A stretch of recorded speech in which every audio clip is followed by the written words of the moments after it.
Hello and welcome to episode 26 of the Action Toon Bros. Woo! I am Ben Sturgeon. I'm Matthew Lewis. And once again, we have another special occasion because this is the first episode of the first three episodes, actually, of the final season of Legend of Korra. Oof, we're winding down, folks. Now, I don't know about you, Matt, but I think special occasions call for special people. Yep, I concur. Well, how about we introduce our two very special guests?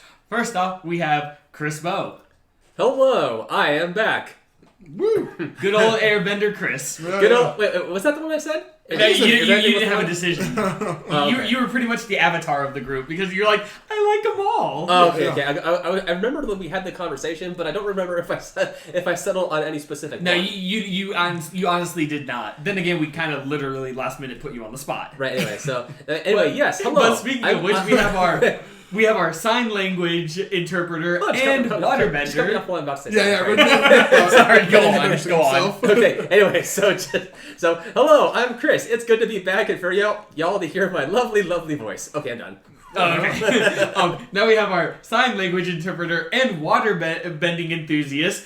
I should know he's more like a socket in my eyes. Ed Bobinchak. That's right. I am the special Ed over here. I was trying not to talk until I was introduced. That's why I was. That's polite. That's polite guest. The Jim Landing thing. It really is. Hey guys, you want to? I don't plug other podcasts. By the way, you know why you're the Sokka? Because you're the heart of the group. I'm about to because he's undercut. No. Because his hair says he's perky. He's funny and perky. That's Fun and perky. Yes. I was gonna say I can make the joke because you already beat me to it. Like, oh yeah, well, how about the finale of season 4 there, huh? Because Ed's back. Yeah, it's a finale. I mean, to be fair, it is a finale of sorts. It's the beginning of the finale of Korra. Beginning of the end. Yeah, you are right there. Yeah. This is a huge occasion, or starting the final season, which are we gonna say now is book 4? Yeah, Book book 4. 4. Yeah, book 4. Book 4. Balance, as all things should be. Thank you, Thanos. You solved all of our problems. Hey. At least when Thanos did it, it was a snap decision. Yeah. Boo that one. Ben, you're fired. Down to the podcast. Hey. Yeah, Chris is my new co-host. God, we're blowing out this mic. That was all y'all. I'm right over here. Wow, that's a first. You gonna take that, bro? Hey. It's not my podcast. Which is the only reason why I'm able to get away with it.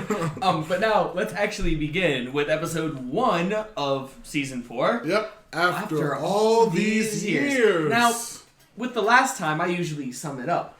This one's a little different because it's like a mover. Yeah, we don't immediately start with it because first we get the title card, then we get this lovely little speech going on because as Matt said, it's like a mover. Welcome to Republic City, place of hopes, dreams, and spirit wilds. This metropolis truly has something for everyone. Visit Air Temple Island, the hub of all airbenders as they travel the world helping others.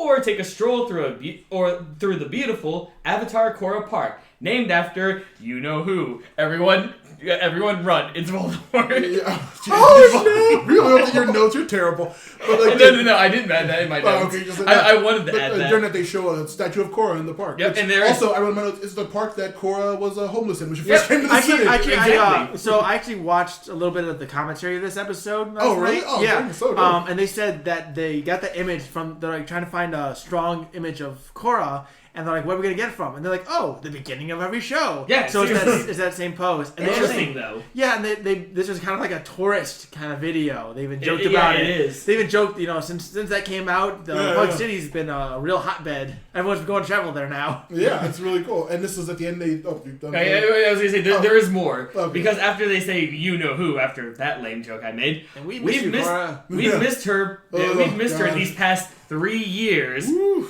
And we can't wait for her to come. We can't wait to welcome her home. Get well soon, Korra. Oh my God! And of course, reminder. you'll want to see our most unique attractions, the Spirit Wilds. Here, spirits and people live harmoniously together, like this old codger, and it shows Bush Hobo. Yeah, with a whole bunch of spirits. Yeah. And his new pal. I almost called him Bush old Hobo crackhead. There's a character from American Dad, like, oh, crackhead Boo Boo knows always like a hobo who like looks exactly like this dude. Crackhead Boo. Crackhead Boo Boo. Yeah, Yeah, he doesn't really know. Don't forget, he does know Morse code. he's possibly a soldier. Real scathing commentary on homelessness. I was going to say, yeah. And pretty much it wraps up with, come be a part of the action in Republic City. And then, because it's like this really long intro. It's like a really cool movie that's like showing the city, and it's really showing how bustling everything is. Everyone's cool with the spirits now. It's really... And of course we learn through this, as if you've listened to episode 24 of this podcast that was mentioned, 3 years have passed since the events of last time. Yes, 3 years have passed since we last recorded. Yeah. I hope not. I hope it doesn't take you 3 years to put this on. Yeah, come on. It's been only 2 weeks. We recorded the finale episode 2 weeks ago. It's fine. Yeah. Yes, clearly.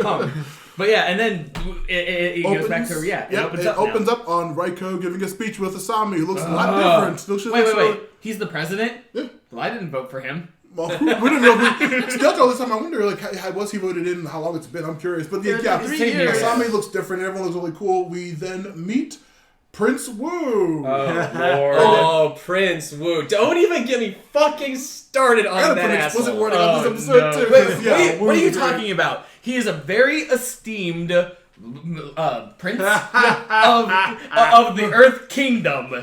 You will show him respect.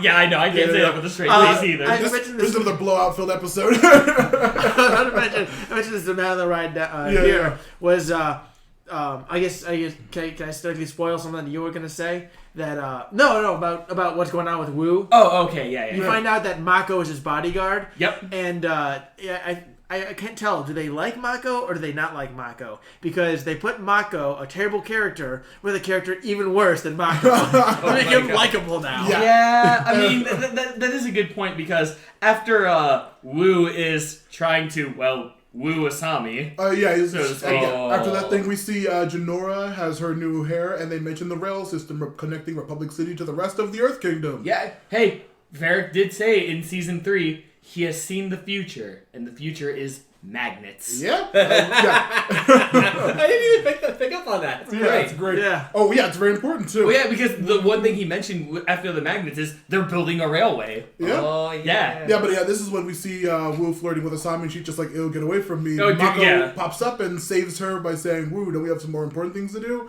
And he says it's going to be soon before he takes the throne. Yep. It's been a while since the team has seen each other, too. Oh, yeah. This is when we find out. It has been a really... And like Ed said, this is when you find out that, do they like Mako or not? Because he's Wu's bodyguard. I think. Fortunately, it's until he becomes king. Well, who's they in this case? Sorry, I meant the creators. Like, are they trying to salvage him at this point? Because I think they are.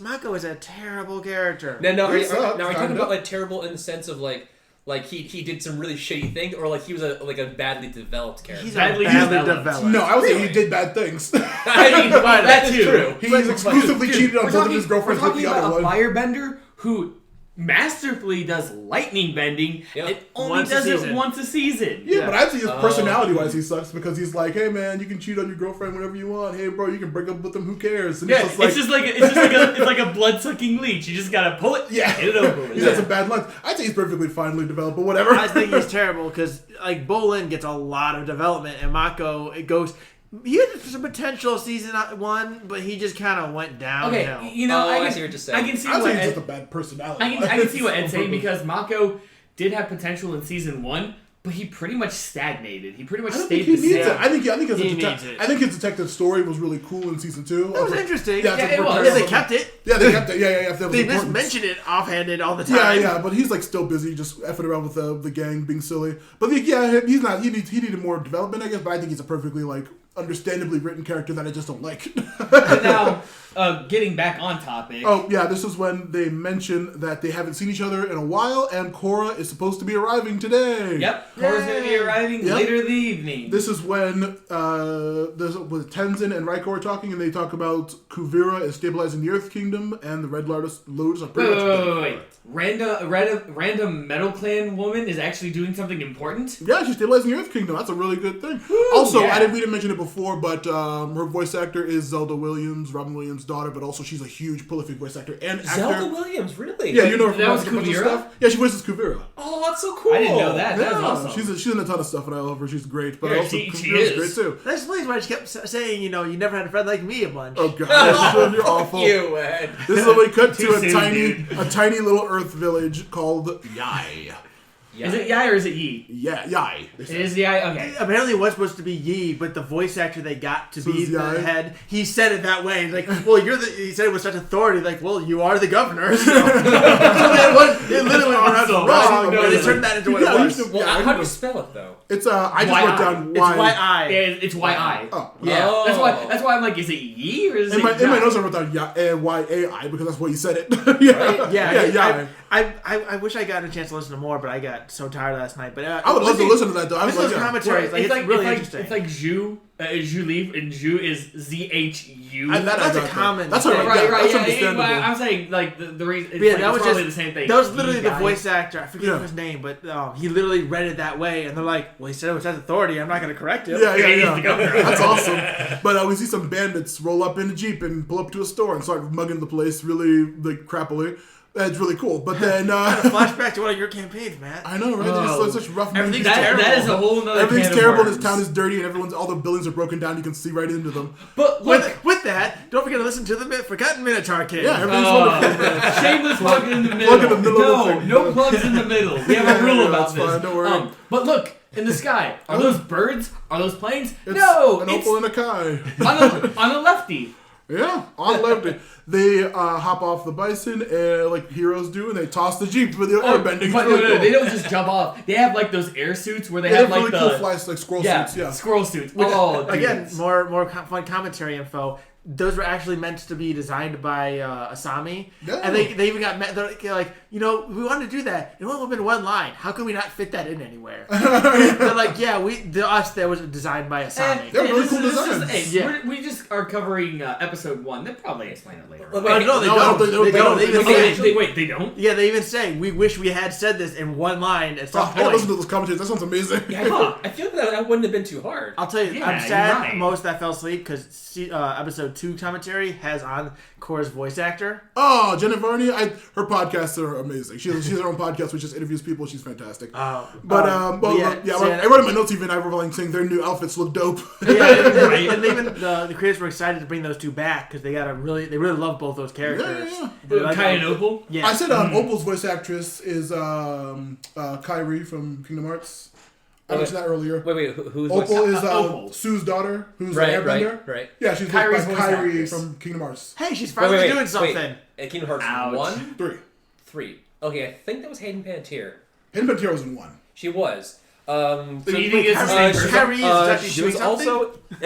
No, Opal is. Get it from right. notes, I'll pull this up and look that up right now. But I believe Opal's not a MacGuffin. I As believe- Chris wants to call Kyrie. Kairi's bad. But this is the Anyway, Kingdom Hearts show. but anyway, as that's As happening, they talk, we see the town is overrun, and they say they only sent 2 kids instead of a whole fleet of airbenders. What the heck are you talking about? and of course we find out that the airbenders are spread thin. So Yep, they're Tenzin wanted to all they send more, have. but they could not. Yeah. On the railway, this is one of my favorite scenes. We see Bolin Ah, reporting my to boy Sue's Bolin. eldest Batard Jr. Also, Varric and Julie are sitting there just chilling out on the train. And Kuvira. Everyone's celebrating. We're getting some tea, and Kuvira, Is like, God no. bless her heart, she's the best. Will not celebrate until everything is fixed, and everyone just puts down their tea. Everyone just pulls it down. Allison Stoner. Yeah. She's Allison great. Stoner was Opal? Yeah. Was Opal? Oh, that's cool. She's great. The train, they keep driving as the train is stopped by some rocks. They say it's probably bandits. And then of course they're like, "Hey, we're all gonna handle this." No, And then, yeah, Kuvira says, No, I will. I'm the hero of this show. And I'm like, Kuvira, yes, you are. Get it, girl. Yas queen. She jumps out of the train. Right here. She jumps out of the train, and the bandits begin to slide down, surf style, down the rocks. And she just goes, come through, whipping all these goddamn bands out, bending their faces and their arms and their legs. Of all the things that It's I so knew cool. metal benders could do, Yeah. one thing I did not know they could do is after she's done metal bending, she literally magnetizes them together. Oh, yeah. She's no joke. I did not know that metal benders had the power of magnetism. I mean, to be fair, that might have just been like it might have been the material. Or just sticking, they could just automatically stick and she just brought them together with her. Or even could have been like she just connected them like through bending. Yeah, she legitimately is just flinging out her arms with all pieces of her armor are flinging out, grabbing people's faces, their arms, their hands, stopping all from her back, if I'm not mistaken. Now, Matt, when it comes to Kuvira, don't you think she might be just a little bit too harsh? Some people will say. No. You and I both know she's totally in the right. I think some fools might think that. Yeah, but right. They don't understand that when you tie these bandits' hands to the rails and tell them either join me or wait for the next train, they don't get that she's in the right. She's the best there ever was, and I love her to death. Her title is the Great Unifier. So the Great Uniter. Thank you. Yeah, yes, Great Uniter. So. Oh yes, the Great Uniter. That just tying people's hands to literal train rail. Like that is something that a wonderful leader does. That you just decide to follow of your own volition because they're doing stuff for the greater good. Yeah, she's so good. You just can't help but join. Hey, when you're a Grand Uniter, you have to be persuasive, and her method works because immediately after, as she's like, "You could wait for the next train," they're all like, "We give you loyalty. We pledge our loyalty." Yep, we pledge our loyalty. Also, in my notes, I literally wrote, "She's absolutely out of control strong." Together. Yeah, just never mind that she literally is threatening murder. Yeah. Well, is it murder or mutilation? No. Doesn't matter. Heads are right there. None. She gives them the option, and they choose life over death. They chose the right thing. They chose the correct option, which is join her. Kuvira is very harsh when speaking to them, but it's great. They pledge their loyalty to her, and it's great. The Great Uniter. Everyone make all caps. And now we go back to Republic City with Prince Wu and Mako. Also, like just a stupid inside baseball joke for the group here, just specifically. I didn't realize how my prominent character in our tabletop game Doink was directly referencing Wu. Oh my goodness, dude! Honestly, the more I saw Wu, I totally was like, dude, give him some drugs, man. Give him some drugs. Yeah, I had a character. And I'm like, oh wait, this is for almost kids. Literally Wu, just like a very silly, dumb prince who just doesn't know anything. It's very stupid. But yeah, it's incredible. He goes on an elaborate. Plenty. Oh yeah, he knows how to get a tea-wrap. Seaweed, the seaweed wraps. Oh yeah, that started so nice, dude. Yeah, it did. It really did. He goes on a lot of detail about it. It's really, really cool. However, they actually go. You actually see them in the Republic City 4 Elements. Where you hear Varric is like, wow, they actually let me back in here, huh? Oh, no, that's way later. That's way later. But the critics even said, that's one of the things to do in the 20s, and they were like, people just kind of live in their hotels. Yeah, that's what they used to do all the time. They walk outside and see tons of paparazzi, and Wu's like, oh, they're here for me, and he goes outside and they're getting booed, like, boo! I get more commentary, fun stuff here. So those... Because it was really the only time you get to see a lot of his fans. Yeah. And it's similar to Mako and Bolin's grandmother, where it's not that they like Wu, they just like a leader. Yeah, so a real one. They don't even care who it is. They just like the idea of a leader. They want someone to bring order to chaos. Yeah, when I'll go later, we'll go over the speech, and I'm like, but before that, Wu's getting booed very hilariously, but then we see some shady people in dark green outfits, and they must be Kuvira supporters. We gotta get him out of here, and then suddenly pies start being thrown at Wu while he's running to his car. It's amazing. Wait. I can understand throwing pies at elected officials. Well, sorry, kings, but. What kind of pie? Strawberry pie? Oh no, he's allergic to that. Oh no, he eats. He's like, I was hit. I was hit. It's just a strawberry pie. He eats it. Strawberry. Down. I'm allergic to strawberry. Take me to a hospital. Wait, how'd you say it? Woo down. Yeah, woo down. And it's like you're allergic to bee stings. Oh yeah, I get those two mixed up. Literally at that moment, I felt like Sokka when after he was done with the hippies in the secret camp, literally just. Yeah, you had a giant red handmark on your head. Yeah. Actually, yeah, why is your forehead all red? Nobody move. I think that kid's the Avatar. So good. Anyway, this is when we cut to Kai and Jinora spot the train rolling up to Yai, and they see Bolin get off. Yay! He's like, Kai, you got so big. Yeah, Kai is happy. Opal is happy. Yeah, she's like, oh, could you go with Kuvira? And come on, Kuvira's great. And also her brother, Batar Jr., she's also upset with. Batar Jr., fun fact that I love this when I found out about him. Voice actor, Todd Havercorn.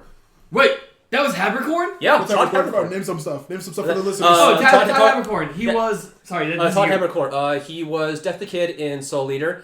Let's see. He was Italy and Italia. It was. If any of you have seen Full Metal Alchemist Brotherhood, he was the Shingi Prince Lin. Nice. Yeah. That's dope. I know. One more thing. One more thing.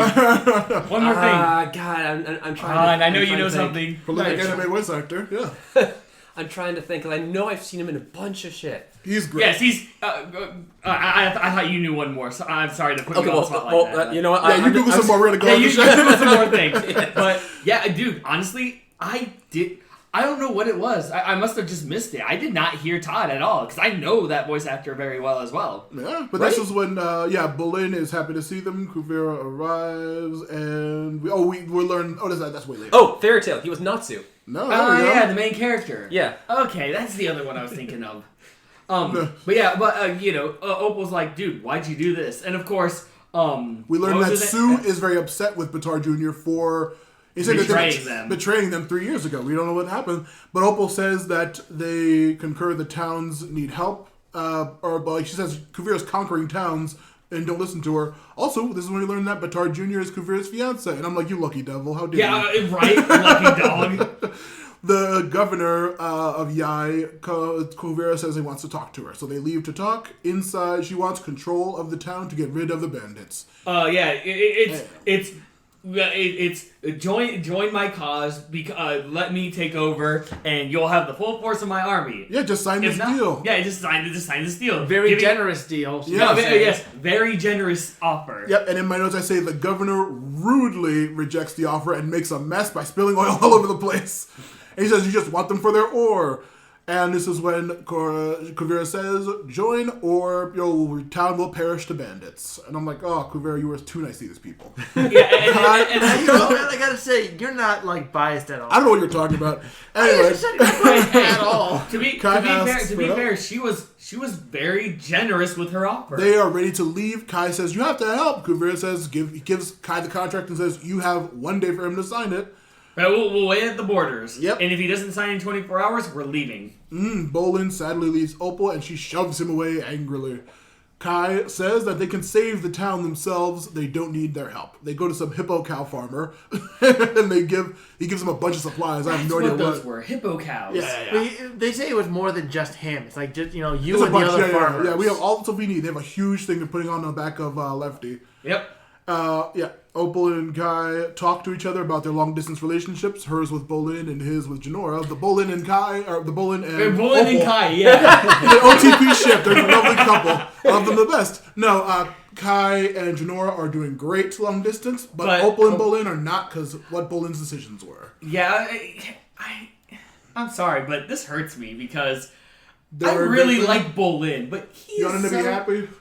I want him to be happy, really. Bolin and Opal deserve each other, straight up. Yeah. But if only she would just get on board with Kuvira's wonderful plan. They would be fine. Of all the times where Bolin was naive or other people would say that, no, he finally makes a good decision and. He doesn't even get the support from his girlfriend. She is stubborn as a mule. Yeah. Women, am I right? Why would I be the one to make that joke? He says the only guy who's married. Yeah. Oh gosh. My wife listens. Hi, honey, I love you. She does listen to this podcast too. Never edit that out. I'll edit it out, don't worry. Suddenly, Sky Bandits. What? Sky Bandits? With a plane and grappling hooks that are very advanced and very cool. They totally got just happened to have those. They didn't get any support or nothing. There was no deviousness for that, right? Not at all. Dude, just some random homeless, no money having bandits with a high-tech plane that can use to steal supplies. What don't you get? Hey, excuse you. They're bandits. They just stole this shit. Yeah, obviously. And one of them just happens to know how to fly a plane. There are planes all over now. You want to know why he knows how to ride a plane? See, I have a theory about this. He was ex-equalist.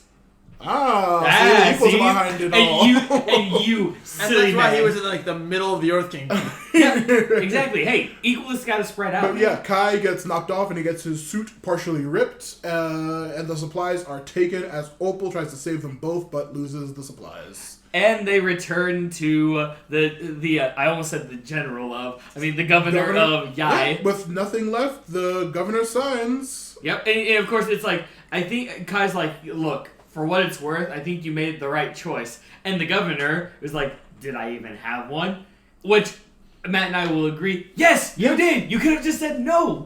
No, because the bandits were so advanced. People would be starving. Look, just because it was in favor of one decision doesn't mean you have to make that decision. Now, it would have been a poor choice for him to say no. Those bandits earlier that attacked the train could have just stayed there and waited for the next train. Yeah. And have their arms cut off. Exactly. Now, on Air Temple Island. All just died. Then the decision gets made for them, and Kuvira and them get the land anyway. So, this way they don't die. Yeah. See? Perfect. You have a choice. You can die or join. Like she said. She said, join or perish. Perfectly laid out plan right there. That's an offer. That is an offer. That's obviously a good choice. But now on Air Temple Island, this is going to be the entire episode. Yeah. No, not episode 2. Hey, Milo is flexing, saying he can't wait for Korra to see what a man he's become. She wouldn't even recognize him. We got a cool totally post. Hey, but let's be honest. I didn't recognize it was Milo. Yeah, he's like, mainly it was the hair. Yeah, exactly. Looks like season 3 Aang. Everyone on the island is awaiting the coronation, and everyone's really happy. Lin has some bad news for Mako because Wu wants to take him to Ba Sing Se. Oh yeah. Oh, what was it? What was the exact phrase? He didn't know what he would do without you, Mako. Yeah. Even Mako's like, dude, I can't wait for this coronation, and Lin's just like, yeah, about that. Again, more commentary stuff was they said, Wu probably chose Mako because he was pretty well known at this point. Yeah. It's a hero and then been looking the Avatar, so that's probably why he chose Mako, and why, especially after the saving and everything, it's like, he's gonna protect me. Of course. And now, I'm gonna have a famous person guarding me because I'm so important. I'm Prince Wu, soon to be King Wu. I'm so excited. Yeah, everyone loves me. Everyone loves Wu. He's the best. Yeah. Me too, sir. A southern water tribe. As water tube. That's what I think. My auto thinks the water tube. Ship is on the way, and everyone is hyped for Korra. Yep. But we go back. We go back. And this one I wrote about. We see some weird anime mecha samurai and magnet suit Iron Man come out of the train. Yep. And fill the streets. And see, everyone was like, "Oh, Kuvira's so horrible. Oh, she's." And my name's Opal, they go in. The kids get to play around in like one of those magnet suits, and they're giving food to the refugees. Tons of supplies, wonderful, not at all familiar looking supplies to all these poor people who lost their stuff to bandits. Yeah, they're so nice. And everyone does exactly what she deserves. Yeah, go Kuvira! Oh, Great Uniter! Yeah, the Great Uniter! Except for that, I guess, we're jumping on this. Except for, of course, that governor who's just having to be so whatever, and look. And he has to be told to pledge his loyalty to Kuvira. Yeah. What a jerk! How dare he? Why don't you just get on his knees and say, thank you, Kuvira, thank you. Guys. To be fair, on his part, that decision... For some people, I don't know why, but for some people like the governor, it was such a heavy choice. He still had to process it a little bit. Yeah. There's no, I can't imagine why. But everyone is incredibly happy except for Opal, who's still being a stink. And Bolin, the only reason why Bolin is upset is because Opal's upset. Yeah. Oh. Yeah. But fortunately, there's some good news. Korra's arriving in the town. Yes, back on the finally, island. we get to see Korra after 3 years. Tanrak and Naga come off the ship. Yeah. Where's Korra? Wait. Yeah, Tenzin's like, I'm sorry. Did you just ask where she is? Tanrak is like, Korra's supposed to be here. She left 6 months ago. She's sending me letters. Yeah, sending me letters. Tenzin's like, we thought she was gonna be with you. Uh-oh. Yep, and this is when we cut to a really dope underground MMA Earth arena. Yeah, Earth Brawl is what I like to call it. We see a short-haired Korra gets her butt beaten by this other dread-headed, like, muscly woman. Like, I'm like, ooh, you're great too. She's someone who I feel like Grandma would be like, you have a lot of muscles for a woman. We see that her absolutely get thrashed, and the girl's like cheering, and Korra's all beaten up, black eye. She's sitting in the arena after everyone leaves, bandaging herself up. Guy comes and gives her a meager amount of money for her poor performance. And he says, hey, you know what? You kind of like that Avatar girl. And she's like, yeah, I get that a lot. Yeah, I get that a lot. And then she gets up and leaves, and he says, like, hey, what happened to her? I wouldn't know. And she just walks out and ends. Dude, when that aired, I was like, woo! That was rough. Like, dude. Yeah, that was crazy. Wait. when it first aired, think of the guy who had to sit for like 5 minutes on. Shut up, Ben. Hey, dude, all right. Joking aside, yeah. I literally, immediately after watching that happen... Yeah, you should have waited. watch this... No, I literally had to watch the episode before today. Yeah. Wow, we recorded that 2 weeks ago. Yeah, I know. Yeah, all right. Sorry. See, like I said in the last time we recorded, time has no concept to me. Yeah. 2 weeks before this one, time has no concept with me. But anyway...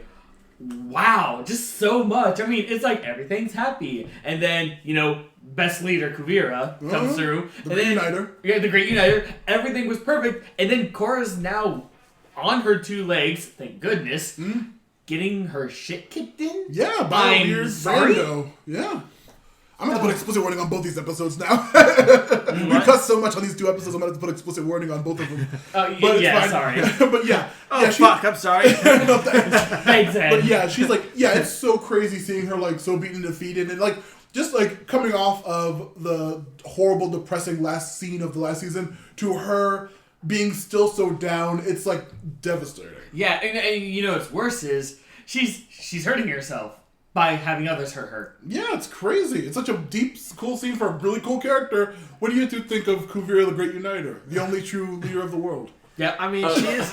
Are you on? So are we like dropping the gag, dropping the bullshit now? I don't know what the fuck. Yeah, I was gonna say. I don't know about you two, but Matt and I are totally serious about this. I don't think you are. Well, that's you, bro. Yeah, that's you. Hey, but what are your honest opinions about the great leader Kuvira? Okay, well, at the risk of having my arms chained together and magnetized to a rail track, and losing them when the train comes, and then losing my arms when the train comes, possibly your head, yeah, or maybe hey, it could be the better. It could just be your hands in your face. Yeah, totally. That's fine. You survived. Kuvira is a good leader. Hey, but hey, Chris. Say what you're feeling. Chris, you have to agree. We're be just honest. the hosts of the show. We'll just kick you off the podcast. Just go ahead. What do you really think? Hey, Chris, be honest. How do you feel about her as a character? Okay, well, so, like as a character and like with for like development purposes and just like really fleshing out like what kind of person she was, where she came from. I think that story was all well and good. That said, fuck Kuvira. Oh my god. Horrible. Sorry, listeners. We will kick him out of the podcast now. Hey, you first, Ed. You first. You first. He just went. He's No. I meant before me. Oh, okay. So I'm gonna have to be careful because I know a lot more about Kuvira. Yeah, spoiler free, please. Yes. You see, it's really hard because what she's doing is good, but it's almost, I can almost be mad a little bit because all she's doing at this point is the same thing that we've seen Unalak think about and Sojin think about. Mm-hmm. They have good intentions and they're doing good work, but their strategies and even the motives behind them at times are damaging. Yeah, absolutely. I 110% agree with that. Because Kuvira, that she is doing good work. The Earth Kingdom has been literally in chaos, and she's bringing in order. I honestly think that some of the bandits are a cause of her at certain points. That there's no way a random bandit is getting an airship and knowing where they're coming from. That is not just something that happens. That was 100%. And plus, Kuvira never told us what she wanted those bandits to do. Yeah. So clearly, those were real bandits, and the people systematically taking out and targeting towns and supplies on freaking bisons. Those are people working with Kuvira, so she's doing it underhandedly, and that's bad. It's not good it's good what she's trying to do, but the way she's doing it and and the reason why she's doing it outside of uniting my country is bad. You can already tell we're once again having a villain who has good intentions corrupted and twisted to the point of villainy. Yeah. I actually want to kind of build on that point because I'm sitting here thinking about this now. So Kuvira, like you said, she has good intentions. She's trying to really restore order and balance to the world. Yeah. But I have to wonder, if she's from the beginning, systematically, I guess, employing bandits to make stuff happen in service of her goal in her direction. That leads me to wonder, does she believe that if she were to try and do this in a legitimately honest way with no underhandedness whatsoever, maybe she believed that she couldn't actually do it. This is the only way to make that vision come true. And then which maybe this is kind of a bit of a stretch, but it makes me think of trying to find a good of a segue into my thought. So I guess by doing that, maybe she recognizes that the world and the people in it are just chaotic and unpredictable, and that this is the only way to properly do that, to skew order in that direction. Yeah, I was gonna say I was gonna agree with. I was gonna say we go more into her true motives in the next episode when she says why she's doing what she's doing. More so episode 3 than 2. When did she give the speech? That's 3. That's 3? Yeah, okay, 3. Well, in 2 episodes we'll see, but we get a little bit more of her actual motives. Yeah, you're right. But that's why I want to discuss more deeply her plan and her goal and her position in this thing compared to the other characters. Did you want to go? Yeah, I was gonna say. This is the. I was gonna say you do first. Yeah, because, I've already seen this series. Yeah, you've already seen it. I have not. I will say that I legitimately think she is a fantastic character, and I am not just saying that because she's an Earthbender, which her bending is something I've never seen before. That band, the magnetizing of them, the immediate just flinging handcuffs on a dozen Earthbenders and paralyzing them immediately. I'm like, screw you, bloodbending. That shit'll take you out in a second. But that's another argument. I think she's really cool. I think that her goal is much more understandable than, say, the anarchy that the Red Lotus wanted, or the weird theocracy that Unalaq wanted to set up, or even Amon's weird, not even real plan, just being an a-hole. Terrorist. Terrorist, literally, a terrorist. Right. I think that her thing is very understandable. I think when we get her motives later, it's very cool to hear. I think her design as a character, physically the way she looks, is fucking fantastic. I think she looks dope. Like I said before, I love an evil lady. She's fantastic, and I love this character. And I'm before? 2 weeks ago? Yeah, 2 weeks ago when I said that I love evil ladies. Man, time has no concept with any of us. But yeah, it's a flat circle. I think that she's great, and I really love her character. And controversial statement. Well, I'm getting a call from somebody. I'll ignore that. Controversial statement. She is tied with Azula for my favorite Avatar character, period. Now, all that being said, would you say that you agree with Kuvira's actions and hope that do you wish that she had actually succeeded in that ultimate goal? I will. We can't go too forward into the series because we're only covering these 3. But sure. I'll give more thoughts on her actual plans that I care about when we get to that point, because I think she does she's a lot of good points, and then a little bit. Okay, no, that's wrong, but we'll get there. Gotcha. Ben, what's you about? So, as a whole, first, as a whole, strong way of starting this season off. They honestly get right to the point. My first surprise was Kuvira as a villain was instantly introduced as the villain. I'm usually they build up with that for season 1, season 2, season 3. They usually build up that stuff. Yeah, no, this one just starts off. Hey, episode 1. She's established. Boom. There been she 3 is. years. She's doing work. It's been 3 years. Well, right, yeah. I mean that's what they say. But for just for a season, they usually still build it up before you find out. Oh, her intentions are evil. She's bad. Mm-hmm. No, this one was just boom. Bad instantly. I mean, I would personally say that that when it comes to the pilot of a series or the pilot of a season, not necessarily properly introducing, but at least alluding some concept of there is a villain and this is probably what they look like and what they do is something they have to establish in the first episode in order to gain interest. Except for here's the thing, in the first episode, the very first episode of Legend of Korra, never did that. Did they never mention Amon? No, not in the first episode. I think it took a few episodes. No, the guy in the forest was equalists and like. Yeah, was that the guy in the forest? The guy in the forest is like, the guy in the park, which later becomes Korra Park. He's like, equalist, and they're like, what's that? Like, it's for anti-bending. He's like, who would be against bending? That was in the first episode. Yeah, that was the first episode. Well, okay, then I guess in that case, Amon was not like. Okay, yeah. So like at that point they hadn't like properly introduced Amon as the villain, but they start to allude at like this is where the plot's going. And then season two, you didn't know Unalaq was going to be the bad guy until like halfway through. That's fair. Yeah.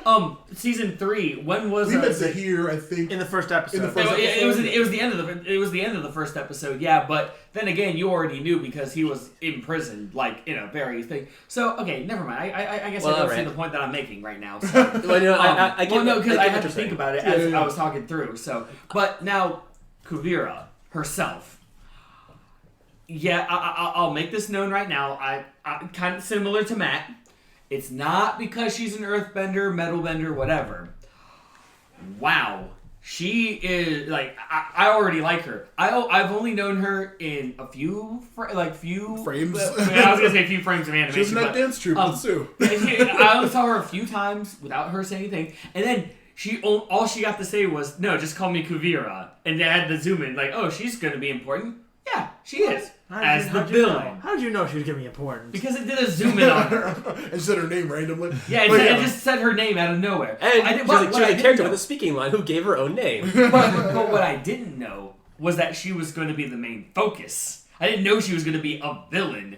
And honestly, yeah, like her bending abilities, kind of like with Zahir, seem not as extraordinary as the Red Lotus's bending, but they are... as of right now. But she does have extraordinary ability, and her ability to like literally use her words to sway people, not the people she obviously like threatened, but like Bolin and like Bolin and some of the other people. She was just able to be calm. We'll see more of it in episode 3. I was like, this is probably a good question asked so early in this episode. Yeah, she's able to be calm and like actually just use her words to get people on her side. Well, she's a very stark contrast to Zahir. I mean, Zahir was literally opposite, well, first off, he was, true freedom, flying, unattached to anything, and literally wanting just people to do, literally he even says, I want people to be, only worrying about themselves. Like, I want to create a world where you don't have to worry about yourself. Kuvira is literally control, calmness, like, subjugation through control. Yeah. I actually had this in my own notes. Like, Zahir wants to destroy the Avatar cycle and kill the nation leaders, to forge a world without kings and queens, a world without borders or nations, where a man's only allegiance is to himself and those he loves. Where a man is not bound by science or religion. Where a man is not bound by the big or the small. Wait, now hold on. That's Rapture. Never mind.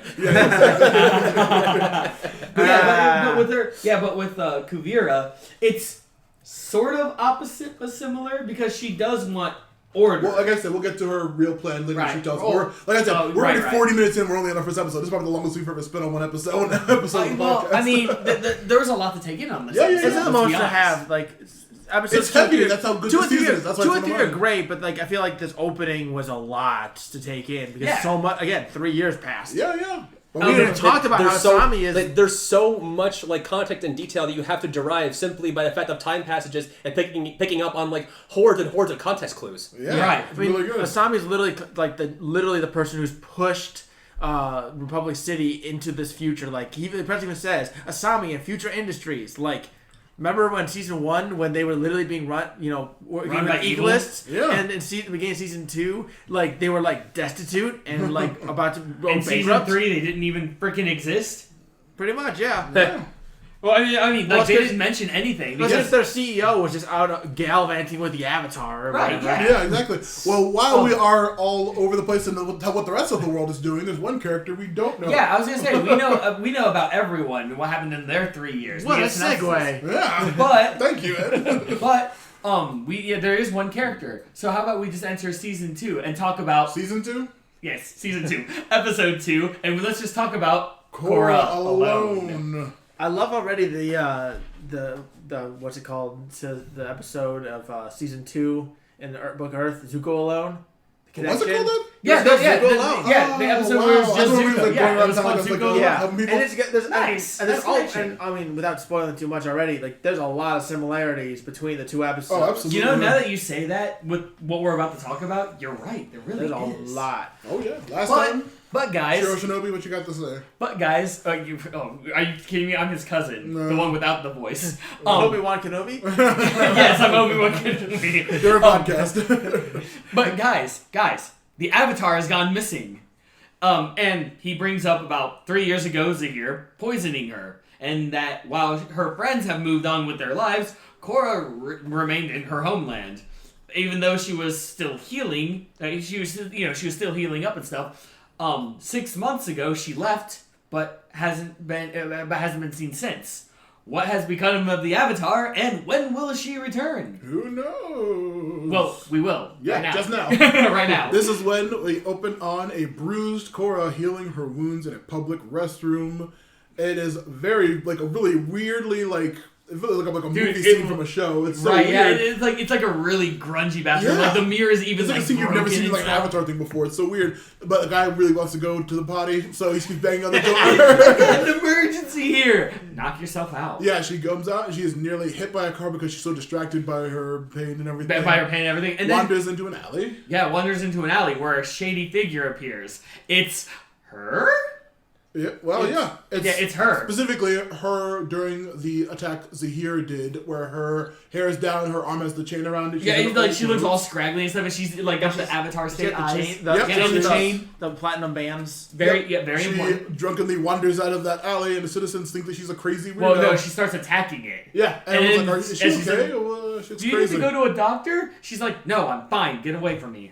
Yep, this is when she flashes back to when she was still in a chair just after the finale of the last season. Yep, she's giving everyone's giving her hugs and everything because Jinora had just become an airbending master, and she's heading south for the time to heal. Yep. She tells Asami that she won't need company, even though Asami offers, because it'll be only a few weeks. Ugh, so depressing. Right, and Korra's like, look, this time alone is probably going to help me clear my head a little bit. Yeah. So, thanks, but I'll be fine. Yep, Bolin says he's going to write and he's going to miss every her. day. Yep, and this is when, as they sail off, we see her with her parents and Kaya. Oh, boy. Sorry. And a few weeks passes, she heals, she comes back, and everything's fantastic. Yeah. And they wait for all of this to blow over. Yeah. In the south, she keeps having nightmares about almost dying, and she just wheels herself out and watches the Aurora Borealis very sadly. Right, and then, of course, her mom comes over and says, hey, look, we're worried. You haven't been sleeping well. You haven't been eating much, if at all. So you need help. Yeah, you need help. Go to Katara. Well, I was about to say grandmother, but I'm like, no, they're not related. Yeah, right. It was like just go to Katara. That's how you view past lives. Yeah. Could be, yeah. Well, that's her wife then. Yeah. I mean, it's from a certain point of view. We're gonna be Obi-Wan. Stop it. Anyway. But it's like, go to Katara. She's good at healing. She'll help you out. And of course, Korra's like, fine, I will. And we cut to Katara using the awesome spirit water. Yeah, specifically that one that pulled the special healing water. Yeah, that actually was super good. We find out that she really can't do anything for Korra. Korra needs to help herself if she's going to do this. Yep. And we also learn, Korra's very distraught about this. Yeah. But we learn. Kind of in a Kill Bill fashion. I really wrote Kill Bill in my notes. Okay, that's what I was thinking. Yeah, Kill Bill Volume 1. Rehabilitation therapy. So Katara's like, okay, do me a favor. Look at your big toe. Visualize it moving. Now wiggle your big toe. And after a little bit of time, it starts wiggling. And Korra's like, whoa. And of course, Katara's like, the mind is a very powerful ally, but it can also be your worst enemy. Yeah. Gee, like two people we know in this place who suffer from anxiety on a regular basis and depression. This episode is exactly about all of that. It's very, very good. Korra struggles to walk on the bar. She keeps falling when she has flashbacks. We also see some cute letters from Masami, Mako, and Bolin from the city telling her they miss I was her. gonna say not just letters from Bolin, letters with a bunch of silly cartoon. A lot of like cartoony drawings and stuff. Like literally, there's like a stack that's like yay high if you can't see visually. Yeah, but she is still too depressed because everyone has been like they talk about how much they're moving on and what they're doing with their lives, and it's really just draining her even more, and she's just getting more and more depressed. I loved. I'm going to talk because I'm walking here. Yeah, you probably heard his nose blowing in the background. Sorry about that. I loved Bolin's letters, like my dearest Korra. You know, but I mean, all these things going on. It's like an all time. You know what's so weird? If he wrote that way to Opal, he might have a better relationship. Well, he's still with Kuvira. She's still not on board. He's still with Kuvira. Oh wow, you're making him a cheater now. Well, that comes up later. I think someone jokes about that. 6 months pass, and Korra flips and yells at Katara because she's not able to help her, and she's still in the chair. It's dude, I felt like this entire episode has destroyed me. But that part really destroyed me because she literally like lashed out at Katara. I forget what exactly she said, but she even catches herself and she's like, "That came out wrong." You can't even heal me, and it's just like, "Oh God." Yeah, she's like, "I'm a butt." That she came out wrong. Also, she like this is the very like. Do you watch the commentary for this one? I assuming? No, I didn't get. Because this is a very like well, she says like, "I can't dress myself, I can't clean myself, I can't," and it's like one of those like things like, well, like, oh, geez, that's really depressing and serious about like paralysis. Right. It's also like, wow, it's really messed up and it's really sad for her. And of course, Katara is like, yeah, dude, it's fine. You're upset. You're angry. Let it out. She even says, just let your anger and frustrations flow like water. Yep. Yeah. Which I love that because it was a really waterbender thing to do. Right. Yeah. But I mean, one waterbender. Katara says at one point, it's like, I've been through something similar to this, like a traumatic event. And I'm trying to remember what that was. Her mother getting killed? That's what I would think. She mentions Aang's hardships in a second. Yeah. Well, yeah, but you know what I think her hardship was? Huh. Remember that time she was forced to bloodbend and she didn't want to? Or when she was almost killed by that Earth King to prove a point to Aang. I mean, yeah, but she never really showed anything like... She was like paralyzed and poisoned. That's right, but I want to know what adventure she's talking about. I don't think it was anything from the original series. A lot of bad stuff has happened to everyone in this series, even after in the comics and stuff too, so yeah. Yes, I want to know that is true, yeah. But anyway, yeah, so, you know, you mentioned, she mentioned Aang's struggle. She chose a weird one. Like, I get it. What, everyone being killed? Yeah, but it was like that's dramatic. Yes, but that's not like I literally can't move like my body. Dude, I can't even walk. Like, dude, Aang legitimately went straight to the Avatar state. Yeah. I mean, to some degree, I'm kind of stretching it. I'm not gonna lie, but. The Avatar state took over. He wasn't really moving at all. That happened with everything, though. Yeah, but here's the thing. Because of what she says after she mentioned when Aang found out about all the things, he didn't let it get him down.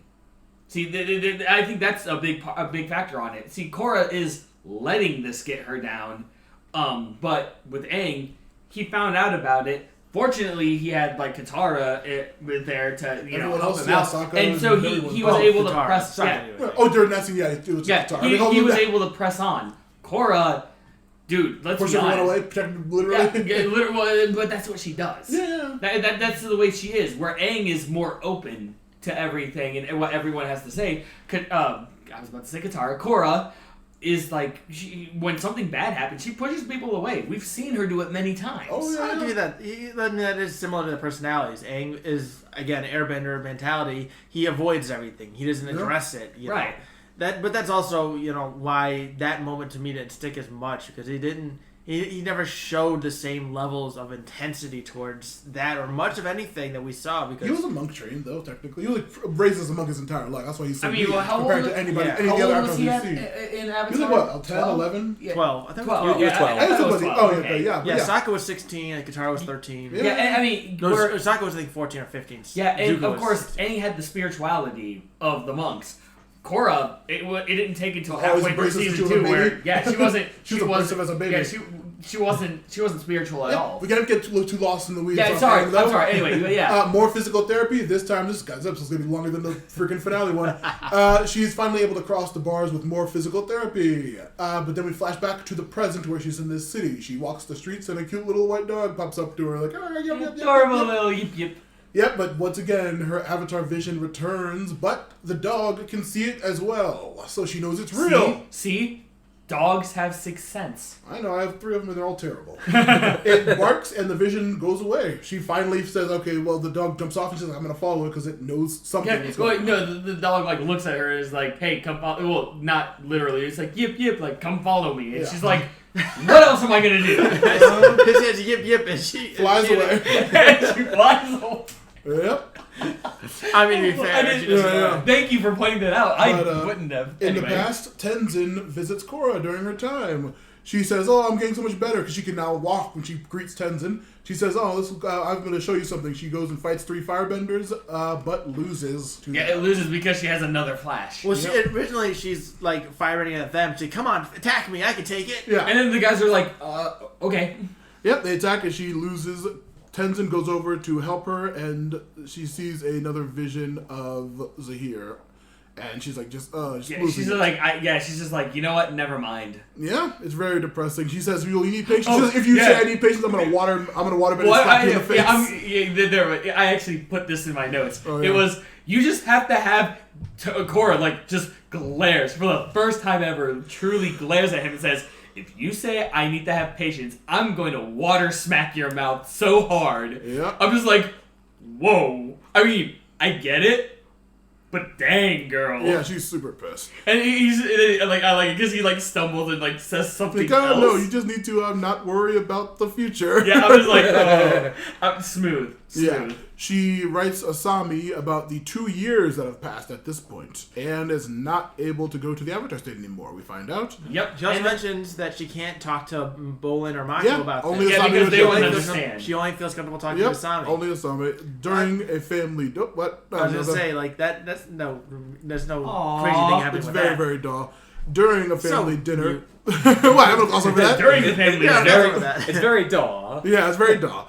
She says that she's ready to go back to the city. She tells her family, and she's ready to leave. And they're like, okay, I'll get some White Lotuses. No. Yeah. First off, do Just you remember the last 3 seasons about the White Lotus? Yeah, they're very incompetent. I'll just go it alone. I need the time to clear my head. Yeah, she lands on a little archipelago, and the fishmonger has a picture of Aang. Yeah. I thought this was, not Kia. What was the island with the water spirit? You talking about the sludgy one? No, the one where it was like they had it was a Fire Nation or near the Fire Nation where they had a spirit, painted lady. Yeah, that was the sludgy I thought that one might have been the one. No, because that was all on like that was in the middle of the lake. Yeah. But she's clearly on like a She's beach. like, an archipelago. Yeah. The guy has a picture of Aang with doing his little like. We're talking like older Aang, still doing oh my god, you're the Avatar! This is my second Avatar I've ever met. And he's excited. Let's get a picture of her. And this is when an old lady across the street is getting mugged, and the robbers are running. And he says, "Oh, don't worry, the Avatar's here. Oh, let me get a picture with you." Not just that. He was like, he literally yells over, "Don't worry, the Avatar's here. Go do your thing." Yeah, it's very messed up. Also, he mentions like you're my like second favorite Avatar. And then he says like, I wish I could have met Kyoshi. She defeated a shark squid with one hand. Man, talk about a lady. And I was just like, yeah, man, you get it. Dude, man. But either way, so Korra goes to rob the robbers. Yeah, to rob the robbers. They just simply like sandbend the beach sand, and she has another flashback. Yeah, it's awful. It's so embarrassing. And then the lady who got mugged is like, "Sure, this is the Avatar?" Yeah, and the other guy. It's such an embarrassing moment. I was just like, seriously, dude. Honestly, I felt for her. I'm just like, dude, no. Like that was just like blatantly bad. Yeah, it was really bad. It felt terrible. But this is when that was like White Lotus bad. Yeah, as bad as they are. This is when she's goes back to sailing, and she sees the Avatar vision again. Yeah, like in the distance. Well, she's going to Republic City. She's like in the harbor where she fought Unavatu. Yeah, and she sees the vision like on a rock. Yeah, and then she just turns around and sails away. And then we get more of this, right? Yeah, this is she changing her clothes, and she does like an anime pro tag, just cuts her hair off. Yep. Again, similar to, not that episode, but similar to Zuko, who cuts his hair off. Yeah. Granted, that was because, Azula was trying to hunt him and his uncle down, so they had to hide their Fire Nation lineage so they could live in the Earth Kingdom without being attacked, but still similar. Still very similar, but this is when she wanders into the spirit portal and goes to the Tree of Time to meditate. We see dozens of spirits fly in and say, "Is that the Avatar? I don't sense any Rava energy from her." It's like, whoa, what does that mean? And there's one little cute guy with like 4 arms. Yeah, little cute head, little Pokemon. And of course, like, first off, I can hear you guys. Secondly, I'm trying to meditate here. Thirdly, I am the Avatar, cut my hair, changed my clothes, also got disconnected from my Rava powers, trying to get them back. Yeah. And they're all like, oh, okay, let us help you. And she's like, no. Thanks, but I need to do this on my own. And I'm just sitting here, I'm like, Korra, you idiot. Yeah, this is when she leaves and begins to wander. She goes past some glaciers, which I'm like, are those the ones that Aang was in? The ball similar to that, I wonder? You mean in the South Pole? Yeah. Well, she was in the. I thought she was in the North She Pole. went to the North Pole. They didn't say where that those. Well, I guess she glaciers went in at the North Pole because that was the force looked destroyed, similar to how. I even looked it up. It is the North Pole. The one where she's in front of, where she's like going around glaciers, because then goes to the volcano, which I'm like, is that the volcano that killed, what's it called? Killed Roku? No, because that wasn't active anymore. That was it? yeah, because they Yeah, visited was, that. yeah. After that was done, they visited the island. That's where you get the flashback. Of, Yeah. Right. And then she goes through a desert as well, where and you see, and over this whole time while she's going to traveling through all these places, we keep hearing her sending letters to her parents, the fake letters saying, "Oh, I'm going to." It's great in the city. Everyone's here and everything's great. Don't worry about me. in the distance, you always see the Korra. Yeah, the the Korra vision is always in the distance. But in the desert, it's a little different because as she's walking, you see Rava. Yeah, and it's she's a like, "Oh, mirage Rava." of Rava. Yeah, I was gonna say, yep. She goes over and Runs it's a up mirage. to it and it's done. She finally stops at the little town and tracks the vision to an alley. And she's just like, you know what? I'm done with this. I'm gonna actually take care of this. I was gonna say like her vision of that Korra had a real, for those who've seen the movie It Follows. It was similar to that. Yeah. It was creepy. Yeah, it didn't. I mean, It Follows. It didn't talk. You know, it was intimidating. Like Korra is a very intimidating individual. Oh yeah, I have never that seen point. It Follows, but I can understand just seeing this It's other ominous, Korra really thing. creepy, Oh yeah. my goodness! Yeah, It it's gave me really, really chills. cool. But she follows it, and it pops up in the fight arena where we are finally caught up in the timeline of this is where she asks to participate. Yep. And then it flies back through all things that have happened, back to the dog who has been following her. Oh, we also see during the fight with that Earthbender last episode. What she sees is the other Korra. She sees the other Korra as the Earthbender while whooping her butt and as she loses. And then back present day, the dog takes her out of town and into a big swamp. Wait. What? Big swamp? Don't we know this swamp? Is it Foggy Swamp? I think Yeah, it is. it is, actually. Yeah, I believe it is, yeah. Yep. Where I thought we were gonna play that for a little bit longer. No, like I legitimately thought, is that Foggy? Yeah, I think it is. well, they mentioned, well later. We'll find Yeah, out later more. they mentioned the swamp benders. Yeah, but it reveals to her that to be the spirit from the tree that tried to help her before. Yep, and of course she's like, wait, Pokemon one. why didn't you tell me? And he's like, if I told you, you wouldn't have followed me. And she's like, fair point. Yep, it flies off as to show her something.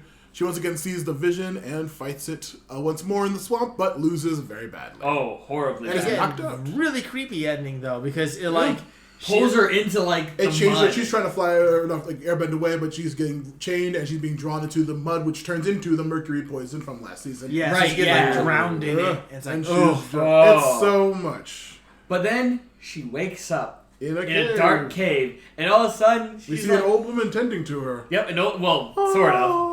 And then, Yes. dude, don't do it. okay, no. This was my quote. This was my quote when I saw the old lady and I heard her talk. I'm like, don't do this to me. Don't you do this to me. Yep. And all of a sudden, she's like, it's like, where am I? She's like, well, I mean, you're in a cave. Yeah. Why don't you use your avatar powers to help yourself and heal? And she's like, wait, you know I'm the avatar? Like, yeah, we were friends in a previous life. And when she said that, I'm just like, don't you do it. Turns on, like, gets a flame out to sea. Some blind old lady. I'm like, don't you do this. And then, of course, she's like, Toph, is that you? Welcome back. Good to see you again, Twinkle Toes. I'm like,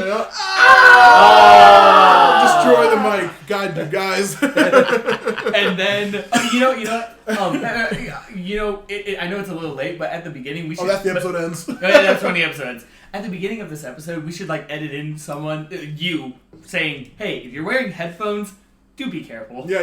These episodes do come out really loud sometimes. Yeah, right. But either way, it's just like, They go up and down. They brought her back. She's still And kicking officially, butt. we have seen every living X-Team Avatar. Yes, we have. All two of them, or three of them, I guess. Yeah. Dude. Yeah, but- only Aang and Sokka. Sokka. Sokka not being in any of Korra, like outside of flashbacks, Yeah. is one of the worst things because Well, but it makes sense because if Sokka was there, everything would have been fine. Think about it.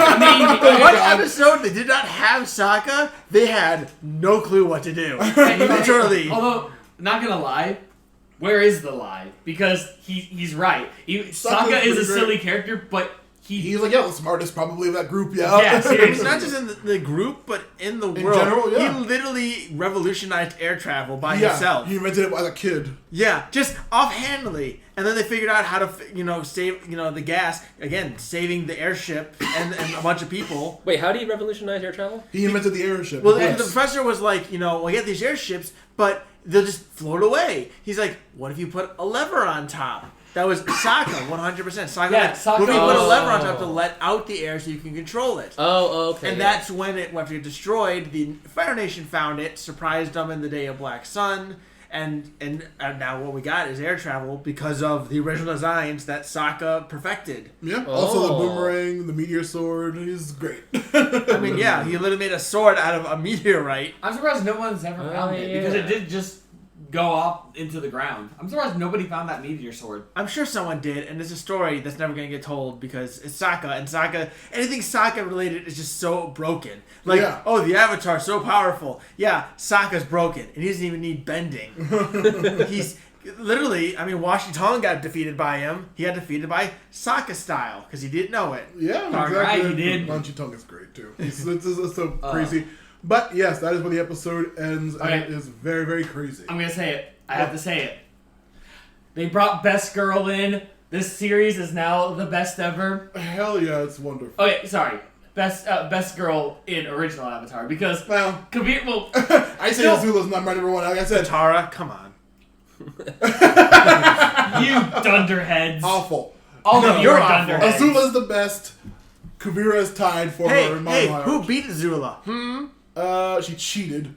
It was a fair Agni Kai and she cheated. No, Azula cheated. No. Yes. Yes. Cheated. Alright, guys. Azula went after someone outside of the Agni Kai and therefore broke the rules. Raptors. You need there's always representatives of Agni Kai. Guys. I think Azula and Iroh watched Zuko get his eye burned. She was very happy. That's how she watched it. Whoa, guys.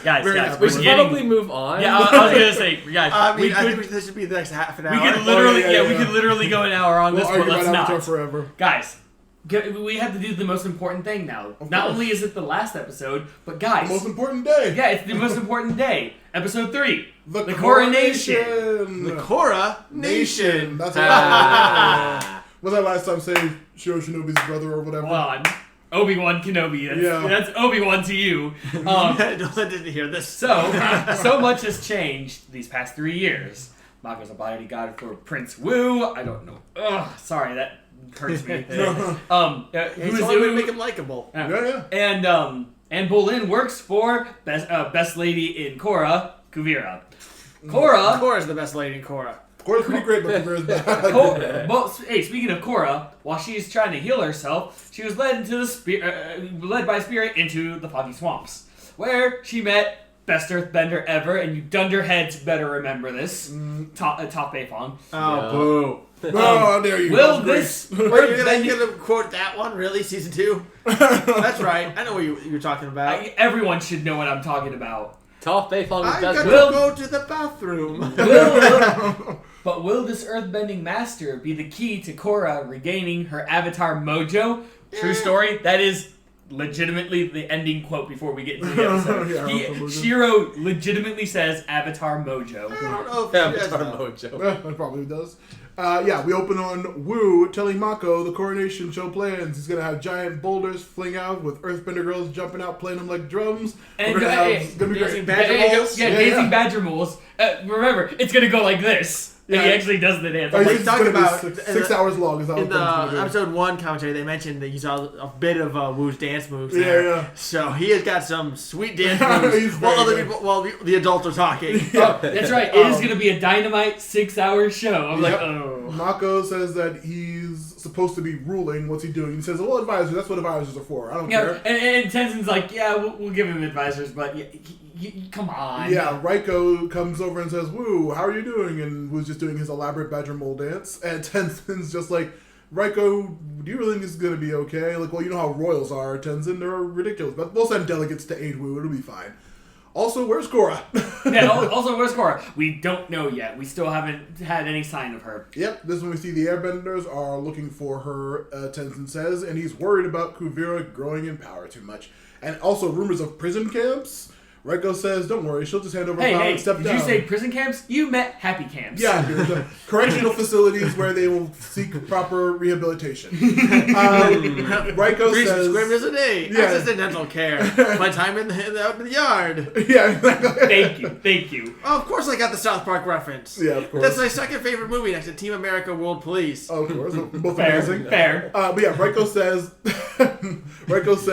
Wu will she'll step down. Yeah, Wu will step down. Yeah, Wu will step down. No, she says she gave her word that she'll step down and Wu will take over. Yes, she gave her word. Of course she's going to do it. There we go. No one ever breaks their word, ever. Yeah. No. Well, no, anyway, meanwhile, in the swamp, Toph is training Korra. She says that she needs training because she's losing to scrubs. That's what Korra says. Yeah, literally. That is legitimately word for word. She says two scrubs. In the swamp, Toph says that get over yourself. Get over yourself. The world doesn't need you. Also, like, she says, like, oh, why are you back in the city? And this is when I wrote in my notes, Toph literally quotes The Wire. If you guys have ever seen the series The Wire, where she says, I was doing police work for years. The names changed, but the streets stayed the same. That is literally the main concept of The Wire, as like these cops keep taking down criminals and new ones keep popping up. I'm like, oh my god, Toph is so goddamn hardcore. That was a really interesting. I like that though. It was a really cool take. The amount of jadedness in her. Yeah, she's like a swamp always been like that. She's a police officer. She was a high-level person back in the Earthbending Society. She's done so much, but she's like, no, I'm just gonna chill here now. She invented metal bending. Absolutely. So. Though, I mean, to be fair, her daughters should pick it up.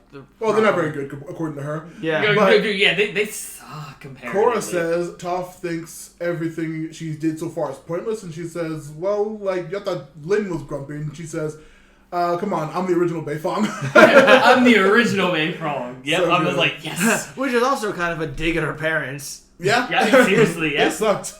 They really did, though. Yeah.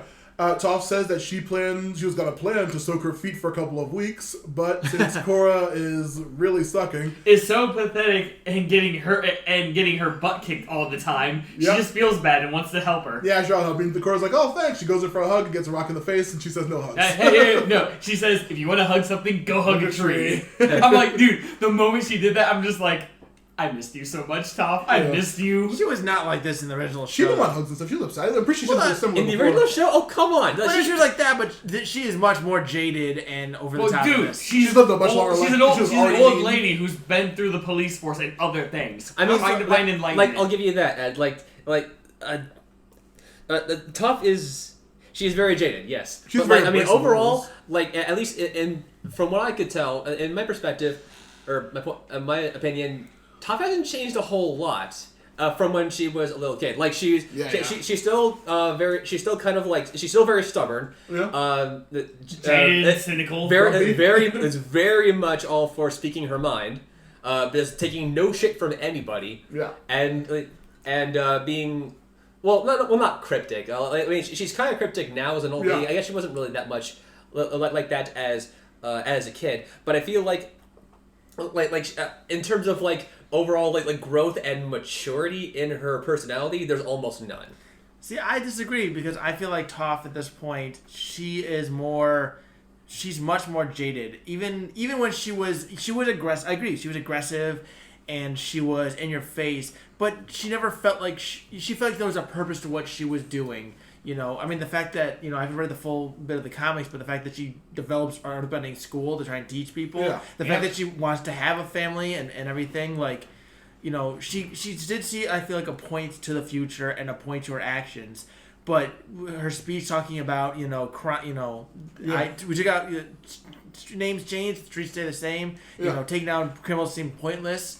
She feels like she was, to this point, she's like, it doesn't matter what I do. It doesn't matter what you do. It really doesn't matter what anybody does. Yeah. She never felt like that in the original. Because if she felt like that in the original, she wouldn't have taught Aang. She wouldn't have joined them. She wouldn't have been able to learn how to metal bend at all. Or, well, I guess what I'm getting at is that she herself has not had a whole lot of personal growth and personal like maturity for her own character. Like she's gained wisdom, like she's gained wisdom and speaks truths. Like the whole names change, stay the same. But I feel like in terms of like personal like growth and development and like seeing I guess the world from a more I guess open-minded perspective is the best word I can think of it. Yeah. There's not a whole lot of growth in that regards, but I guess maybe it's not totally fair to say that she's had no development at all. Actually, I'll meet you halfway. I think she has grown in terms of she's experienced more and has more to base her things off of, but her arc of growth has not been completed yet. She's nebulous at this point. I think she's like settled into her because like we saw her as a kid where she was very mean and I'm only for myself and I'm the best. She was always like, I'm the best, who cares, I'm the best. We've seen her as a police chief where she allowed her two daughters to do whatever they wanted because she was restrained as a kid. She had a criminal daughter who was terrible. She let her get away with everything, just sent her away. Lynn, who dedicated her life to being in Top Shadow, she did not care. It's like, she's always been very aloof. I guess it's the term you want to pick. Like, yeah, she's been always a very aloof character. And that's been, like, positive for her, but how much she approves of herself all the time, but also very negative to people around her that she treats poorly and stuff like that. I think this is a pretty, like, understandable position for her character to eventually reach. Yeah, you know what? I think her original arc was complete, but adding this on has kind of almost reset it. So this is not going to be, at this point in time, this Toph is not the completed arc Toph. And I'm going to meet you guys at the Republic City 4 Elements, which is where the next scene takes place. Yeah, what a segue! Everyone arrives.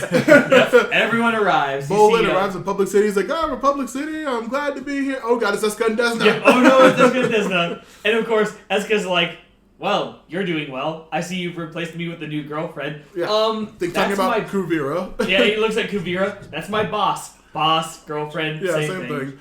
She said she was properly intimidating, and Bolin's like, no, it's fine. Varric is also happy to be back in the city. Which is odd, because even he's surprised at the fact that they let him in after his alleged crimes. Yeah, but we learned that Kuvira forced Raiko to pardon him. Yep. And I'm like, god dang. I'm like, yes, Varric gets all of the breaks. Mako and Bolin have a very cute brotherly reunion. Bolin is there saying that they fixed Ba Sing Se and it's been great. Mako is saying, man, I wish I was doing that. I'm here with this Wu idiot. Bolin asks about Korra and Mako tells him that she's still missing.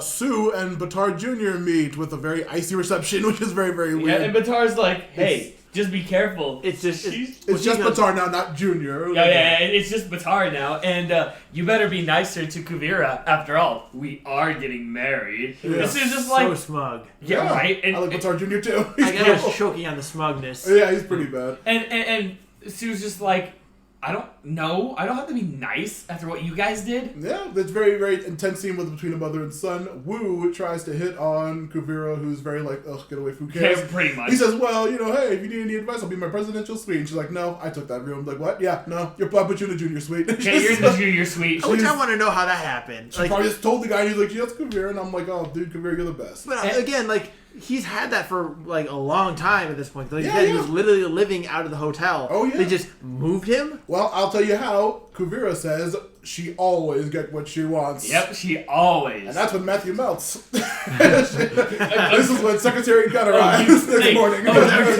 that what you call it when you guys? Yeah. That's what I say. God, no, please. I don't want to edit this podcast, Ed. Anyway, Secretary Gunn arrives the next morning. Keep doing it. Give Matt something to do. Yeah, I know. None of Wu's staff or stuff is here because of the sacking of Ba Sing Se. Wait, no. They did have something. They had the royal brooch? Brooch. It was Brooch. Sorry. I was saying, well, no, it's like... It's an earring. Yeah, they call it the wrong name in general. It's not a brooch. It is the royal... They have at least one royal earring, aka the brooch. If you've seen Tim and Eric Gossip show. Great job. The brooch. And the prince is just like, I've had enough of this. Mimi, I'm a rich man. Mimi wants a brooch. Hey, I got the brooch. They have the crown even. Yeah, I know. Right? Yeah. Even You're not going to be a king without a crown. Well, at least we'll have the ceremony. No, we will not. The ceremony is going to be small because all of your stuff, the badger moles, everything's gone. You have nothing for the ceremony. But Korra is off training with Toph and getting her butt kicked by some mud bending. Oh yeah, a great line where she's like, "These this is what she mentions. These swamp benders can't take a punch." Yeah. Yep. Which tells me that she went in there and just tried to fight them. Yeah, I'm sure she would have.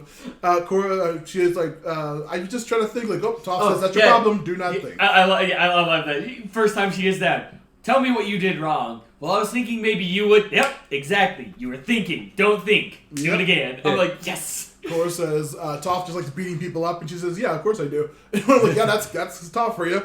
Yep. She says that she asks why she left the world, but Toph says that I'm more connected to the world than anything. See, I know what's happening in Republic City. I know what's happening everywhere. I can see everything. You're blind compared to me. I love it because Toph is turned back to Korra, and Korra's like getting ready to sneakily use some water bending to punch, and then she gets smacked in the face with mud. Yeah, and she says, through these roots I can see everything, including my daughters and the city, and it's really, really cool.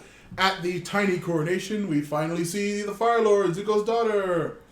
And the wearing glasses. Yeah, she's wearing glasses. And also, yes, she is. We, side note, we still don't know who the heck her mother is. But the ceremony is very short. Wu gives a speech about wearing his royal brooch.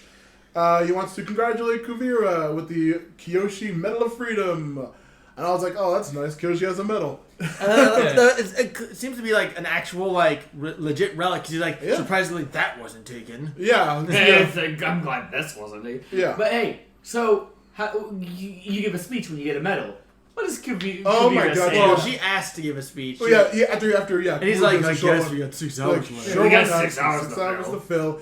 She says that royal lines are highly impractical and bad. Technology and innovation is what should be moving the world forward. She will lead the Earth Empire and bring an age of prosperity to all of her people. All hail the Great Uniter! I'm like, she's like, if any of you step in my borders or get in my way, you're going down. You will be crushed. She crushes the metal. I was like, oh, Kuvira, no, don't crush the... She said that she literally threat... Oh, sorry. No one ever breaks their word in Korra or Avatar. Never. Hey, but you want to know something? Where everyone was like, yeah, go woo. When she does this, everyone's like, yeah, Kuvira! Except for the world leaders who just got threatened. Yeah, well, also all the royal families where he says, like, we're not going to have some dumb lineage being people. We need to be intelligent and smart and move forward. And I'm like, dang, Kuvira, you're so smart and great. Again, I don't think it's mentioned that, Desna Eska, leaders of the Northern Water Tribe. They were born into it, Tonrock is from the Southern Water Tribe. Born into it, yeah. Fire Lord she was born into it because her dad was the Fire Lord. She's there. Yeah. The president, Tenzin, literally the leaders of all these nations are being threatened by someone right in front of them, and she's literally saying it to them. What are they going to do about it? She shoves them all on the ground and kicks dirt in their faces. And I'm like, yeah, Kuvira, kick that dirt. Right. After the ceremony, Bolin says to Varric that he was shocked and he agrees, but it wasn't really cool to take the other leaders, not to give a warning and treat the other leaders like that. And they may not agree with what they plan. Varric says that the world loves her and that they need their medal, so who cares? Yeah, right. And then Kuvira appears and she's like, hey, look, Bolin, I get it. Oh, and first up, Julie brings Varric a large spirit vine, and he says, ooh, bring it to the lab to be harvest. Yep. Time to be harvest. Yeah, and then, Well, how crazy is that? I'm sure, again, it's a little offset thing, right? That's nothing. Who cares about that? Yeah. Bolin says it wasn't cool to blindside the other leaders like Tenzin and Raiko. And Kuvira's like, hey. No, hey, bro, listen. Yeah. Linda, listen. Listen. See, you get it. Look. I know you've heard some rumors about, how we're a bit forceful and everything like that, but I have to make an appearance, We gotta make sure they gotta know that we're serious. Yeah, they gotta know what the deal is, and we're not gonna join me, Bolin, and we will be strong. Yeah. Oh my God. And Bolin's like, yeah, that seems all right. You know what? You're right. Then Sue pops up at the hotel room, and Bolin's like, let me get out of here. I gotta get out of here. Yeah. We see Sue says she wants to talk privately about the world leaders have chosen her as their representative. Kuvira points out that Sue has never been into politics before, and she had the opportunity to step up when the Earth Queen was killed to take over, and she didn't want to do it then. For unity and equality, she will not accept any... But Sue's like, I will not accept any dictators, and she's like, well... you know what I've been doing in the other cities? You know what's going to happen to Zaofu because that's next. Yep. Like, woo! And speaking of woo, it's Woo's commiserating with Mako. What a segue! Woo's commiserating with Mako on what to do. Hey. He says, I want to go shopping. I want to go shopping. Like Doink is channeling this dude. Big mood for Doink. And then, of course, as this is happening, there's a knock on the door and there's a Bolin. Yeah, he explains to Mako that Kuvira's right and doing the right thing, and that Wu is an idiot. Isn't he, Mako? And Mako's like, well, yeah. And Mako's just like, good point, brother. Yep. But what she did wasn't cool. Yeah, right. still. Oh, right. Yeah, Mako is like, dude, she's still, He defended Wu, kind of. Yeah. And then Bolin's like, you want him as the leader? And he's just like, no, but still. And he has a really good thing where Bolin says, she's just like Korra. She's just, may seem like bad, but she's just stern and strong and knows what she wants and she's going to do what she wants to do. And I'm like, whoa, I just did never realize that before. That was a bit of an eye-opener for me. Like, when that was said, I'm just like, yeah, she is. Wow, okay, definitely that's like Korra. Actually a good point. Yeah. But Bolin says, I'm going to go get on my Bolin. Says, I'm going to get on my train and we're going to save the planet. You go play babysitter to that dum-dum. And then just walks away, and Mako's just like, and it's like, Wu's just like, hey, I heard what happened. I listened to everything. Smoothie. Yeah, I'll buy you a smoothie. Let's go shopping. And Mako's just like, yeah, and little bossing say, yeah, and little bossing say. Which I want to know, like, if he's not the king, was the king technically? No, he was prince. He was gonna be. Well, he was technically the king at that point. The coronation made him king. Yeah. Where's So where's he's his the king. crown? He's the king. He's the royal brooch. Yeah, the royal brooch. So he's technically the king, but like after that speech, I feel like going out and spending money is a bad idea. Oh yeah, well, it'll turn out great. Don't worry. It's Wu. It'll turn out great. Toph have it out in public. Yeah, Toph is happy to be tormenting an avatar again. She says, well, I only tortured one other one, but still, same thing. Korra is still feeling sluggish and really bad at fighting, and Toph's like, well, it's probably because all that mercury's still in your blood. Like, wait, she calls it metal. Yeah, that metal. Yeah, they don't know it's metal. And he's like, wait, what? Mercury, and yeah, Toph's like, yeah, you didn't know you still have some metal in your blood. But like Sue and Lynn got it all out of me. Like, well, they were never really good at metal. Yeah, that's when we find out. He's like, come on. That's funny. You're talking to me. Yeah, don't worry, I'll do it. Have you ever met me? I'm me. And like Korra's like, oh, well, thanks. And then she just like face palms Korra away again. It's really funny. Little Bossing Say actually looks like the city, but like as a mall. It's really funny. They are sitting there having a nice little lunch, and Wu freaks out when he sees two girls in Kuvira shirts walk by. I think those two women were actually the ones he took pictures with in the first episode. It was, I believe it was. Yeah, because I'm pretty sure that there were those two women, and then they're wearing that shirt. Yeah, he's like, where'd you get that from? I'm like, oh, Kuvira, she's like totally great. And I'm just like, yeah, they're totally right. Yeah, right. They say, like totally. Yeah, they freak out, and he says, where? And he's like, goes over to the Kuvira booth and just like, hey, you can stop You selling can't these. do this. Boo, little king, boo. Yeah, boo, and detest the burger. This is when they all start trying to fight him. They all like run after him like, oh, we gotta get out of here. They run and they find a mini version of the palace, and it's a buffet. With a stuffed Bosco. Yeah, stuffed Bosco in the corner. Yeah. I'm like, come on, and this then is of a real course one. it's like, Wu's just like, give me that crown, give me that scepter. Yeah, for a little boy on the buffet, like little fake's thrown, and he like Wu just like kicks him off and grabs his stuff. It's really, it's so terrible. But and let's be honest. Of all the silliness that Wu is, he does the one thing that he deserves. He finally has a breakdown. Uh-huh. Let's be honest. As silly and dumb as he is, he deserves a breakdown at least. Yeah, Mako finally points out that Wu never did anything for his people, unlike Kuvira, who's actively helping everyone. And Wu's just like, yeah, you're right. Yeah, I've been terrible. I don't even know what to do. But this is when Toph, back in the day, starts pulling the more metal out of her. Back in the swamp, starts pulling more metal out. It's still very tense, and she keeps cramping out, and Korra's unable to do it, but she's like, you need to chill out and relax, so this works. So Korra Stop fighting me. I'm not fighting. Yeah, tired. Oh, jeez, Ed farted. Oh, man. Not gonna edit that out, but still it sucks. Anyway, but yeah. She has visions of Zahir, and Toph says, you need to get over yourself, and you need to concentrate getting this poison out of you. Do it yourself. Yep, Done. and it's because of her own issues that she needs to talk to the spirits that brought her here to get more help. Yep. This is when, back with Tenzin, gives his kids the task of finding Korra. Milo says, I'm ready for it, but I don't know about Iki and Janora. Yeah. I'm the guy. I can do it. I don't care about the airbending master or my sister. other sister who's older than me.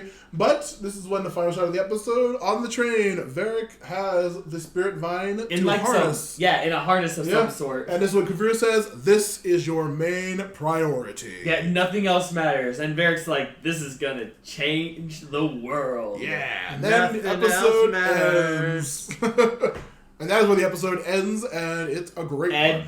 For singing Metallica on the show, get out. Ooh. I'll see what I want to. You say Vatu?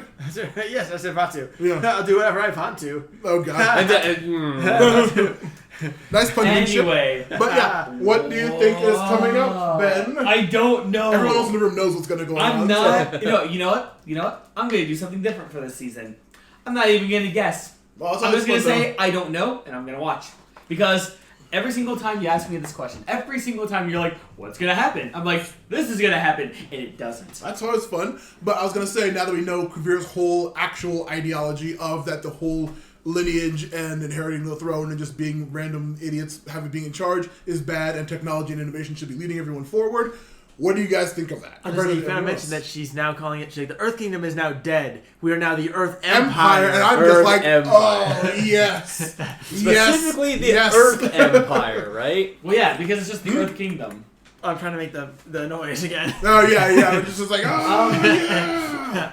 Oh, dude. Oh, Cream Squeezely over here. What? What? You don't know that Cream Masturbation. Squeezy? Cream Squeezely. That's a character. What? Don't ask. But, like, yeah. What do you guys think of her plan? Like, now that we actually know her ideology is. Compared to the other villains, we don't know her ideology is anti-royalty, pro-technology and innovation. What do you guys think of her position? So at that point, it feels like it's the end goal is kind of the same as what the Red Lotus was trying to accomplish, but just like to like I guess destruct like the systems of like hierarchy and chains of command that have been established. But dang it, Ben! You didn't turn your volume up on your phone while the podcast came out. Actually, I did for my phone. That was what the vibrate was. That ding you heard was my tablet. Nice. See, but so it seems like the Kuvira's end goal is kind of the same as what the Red Lotus was doing, but it's just in a way that is, I guess, less chaotic and more, dare I say it, balanced. Authoritarian. I mean, yeah, yeah. It's like, but like using more.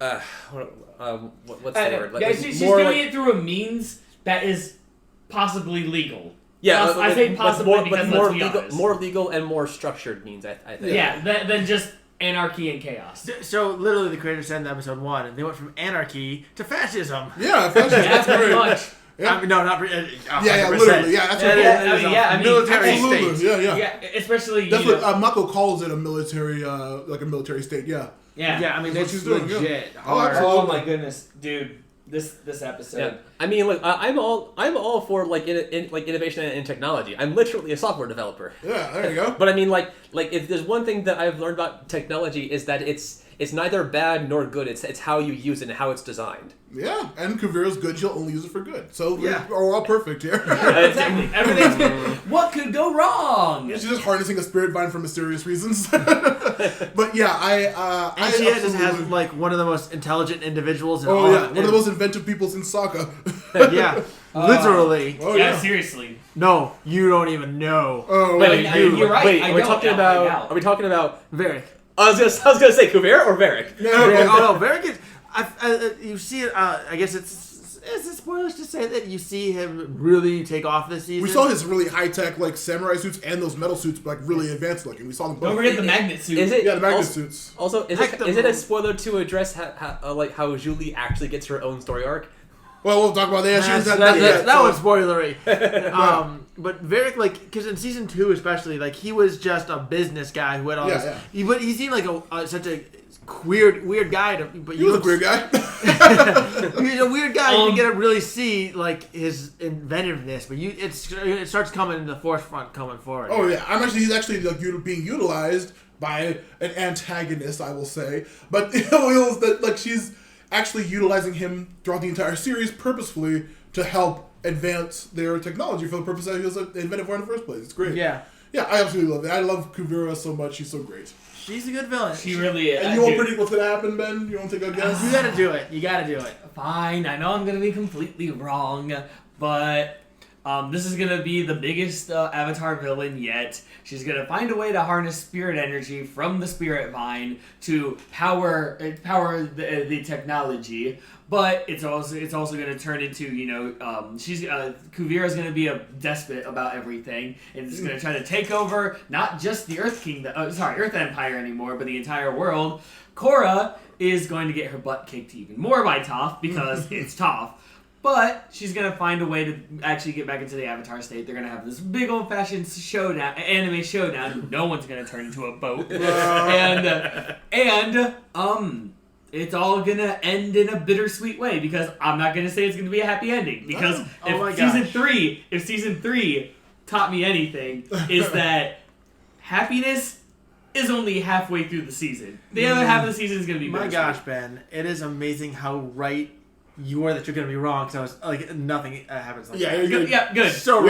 It's going to be ridiculous. Dude, this is why I didn't do it, because I knew I was going to be incorrect. That's the joy, Ridiculous Cage. Ridiculous Cage. Everyone loves like predicting what we're watching the show, but yeah, this is a long episode for a season premiere. I mean, it was about 2 hours for the finale. Yeah, so. 2 weeks ago when we recorded, that was almost 2 hours. But man, this was a great thing. I'm glad I had two lovely guests, as we say on the podcast. Yeah, dude. Again, it was aces that you both gave. Yeah, this episode would have been half as long. I'm pretty sure if you guys ever here to offer your opinions on stuff. Like I said 2 weeks ago, I am podcast Viagra. So. Oh god. Hey, I'm happy to see more Kuvira in this season, and I'm looking forward to it. And speaking of keeping things up, Chris, do you have any plugs, or is it same as last time? You don't do same as last time. Nothing changed the last 2 weeks for you? Come on, man. Man, 2 weeks go by. You think that maybe I'd be motivated to like get on social media and like talk to random people on the internet about anything and everything? Yeah. No, I'm not. I'm just that weird hermit, that weird NEET that doesn't actually do social media. You're that weird. Hey, you're educated and trained. So you're I mean, and employed. Yeah. So you're that weird bearded guy who doesn't use any social media? Yeah. Pretty much. That gets it. Oh yeah. I mean, speaking of weird people and social media, what about you, Ed? Well, you can find me on Twitter at EdBobincheck. Mm-hmm. And so I'm going to kind of tease things because they're still in the works, maybe more so now. Coming potentially soon-ish to the Matthew Podcast family. Empire. Sorry, the Matthew Lewis Podcast Empire is going to be a new podcast with Matt and myself called Movie Garbage. Yeah. We watch bad films and hopefully you watch them too. Yeah, would encourage you to watch a bad film and suffer through them. They're always fun to do. Now, when you say bad movies, are we talking The Room bad, or are we talking Birdemic bad? Because both are the same level. No, it's you either just Room said bad. is it green or slightly different green? No. What I said was the version of bad that's so boring it's gonna make me fall asleep. The Room. Or Birdemic, where it was hilariously bad. I thought The Room was hilarious as well. Yeah, so. And like Toph said to Korra, that's your problem. You thought, run it again. Do some dark Ben. It's going to be great. We're going to have a ton of great movies. But in all seriousness, not only is it good that you're going to have another new show, but this does sound like an interesting concept, in all seriousn't It's never been done before. I've never heard anyone. Podcast? Yeah, this doesn't exist. Crazy, revolutionary. Yeah, we're flipping the script over here. But so it actually is a Twitter already up. I forget if there's an underscore or not, but at Movie Garbage on Twitter does exist. At the moment, it just houses. Years ago, I would live tweet while watching some bad films, some random D movie 70s horror film, or what else did I watch on that? Under the Cherry Moon. Which, I don't think I heard of that. It actually is. It's a Prince film that tied Howard the Duck for the Razzie Award for worst picture of the year. Wait, Razzie Award? The Razzie Awards. Never heard of that. They're the reverse of the Oscars. Yeah. Oh, okay. So instead of good movies, it's bad movies. Yeah, right. It's not official. I mean, it's official, but not official. Right. It's the unofficial official. Yes, our president actually won a Razzie last year for worst actor. He actually won something. Yeah, he had the worst actor award, and he won the worst on-screen chemistry. Oh, God. Wait, not political podcast. I was going to say, stand up for your other podcast, the political one. Speaking of plugs and stuff. Yes, so at Movie Garbage, hopefully it might be up by this time. It may not. It's things are still in the works. So yeah. And we'll figure out that release schedule. So if you have any bad movie suggestions, send them to @moviegarbage, and then we can get some ideas of what to watch. Also leave them in the comments. In the comments of this video. Yes, do that. But speaking of things that are in the works and may or may not be out at this time, but at the time of this recording, I am working on another secret project. I know I'm probably building up to some very lame climax, but hopefully with the help of Matt, I don't know if I'm gonna have guests or not on it. But he is gonna help me out. He's very more knowledgeable in doing this recording stuff, so he's just gonna help me get this off the ground a little bit. But we know you have a lot of plugs, Matt. Some. I got Matthew Lewis P on Twitter, Matthew Lewis Podcasts on YouTube and Patreon, and of course the Forgotten Minotaur King. I have no idea what's happening in it right now, even though I'm writing the thing. So I look forward to those, and keep leaving comments. I guess join the Patreon, dang it. Well, you missed your chance to be the Patreon Supreme for the Matthew Lewis Podcast. So you can be the king of. I'll be the junior. You'll be the cream squeezely. Now be the little king. Little king is next. So once again, this is a wrap up of another fine episode from us at Action Toon Bros and our lovely two guests. We have to say to you, keep it sleazy. Dang it, Ed! I thought you were going to say keep it cream squeezely, but let's go. I wish I had now.